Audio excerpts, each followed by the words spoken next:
Hey again, guys. You know what I like to do when I get done recording a podcast? I like to look at some baseball cards. Yeah, so I was just on a podcast, just got done recording with David Smale. Does a great job on a podcast, had reached out to me and asked me if I wanted to be part of it. So very honored that he did that. I think it's going to air towards the end of May.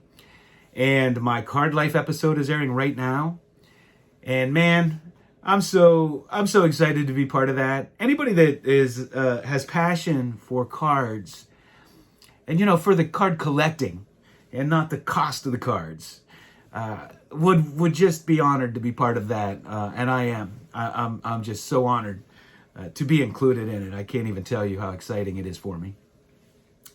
I can't wait until May 20th. I guess they can't put it on YouTube until it stops airing. But a lot of people have been reaching out to me that I don't know, messaging me, finding me on Facebook. So apparently a lot of people are seeing it. I guess, it runs on Bally Sports Network.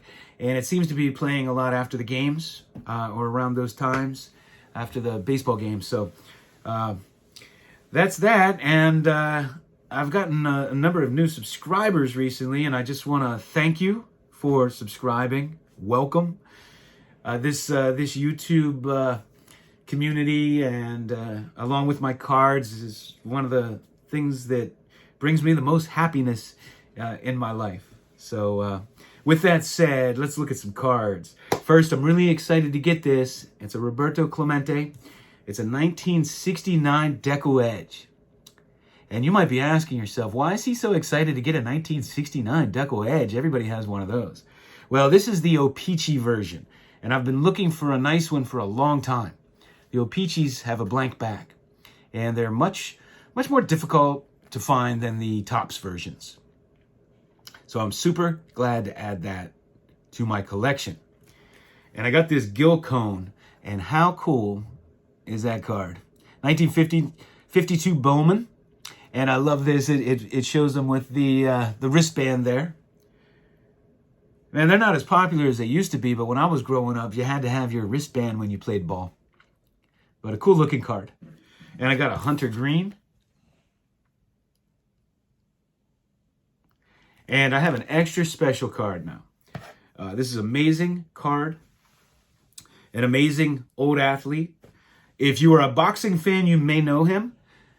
But he has kind of fallen to obscurity over the years from a lot of people knowing who he is. He has been named the greatest lightweight champion of all time. And that is boxer Joe Ganz. Held the title for 6 straight years. He was the first African-American to hold the world title in the 20th century. And his nickname was the Old Master.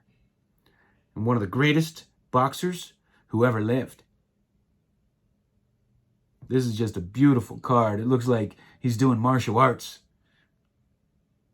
Just an amazing card. And this is one thing I don't like about PSA holders. A lot of people say they just want to protect the card or they want a label. Well, they don't put the year on it.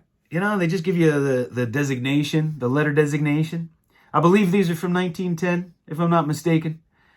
But part of the reason I would want a label is to know what year it's from. Because, I have all these obscure cards and they all run through my head. They get jumbled up sometimes. And I like at a glance to know what year it is.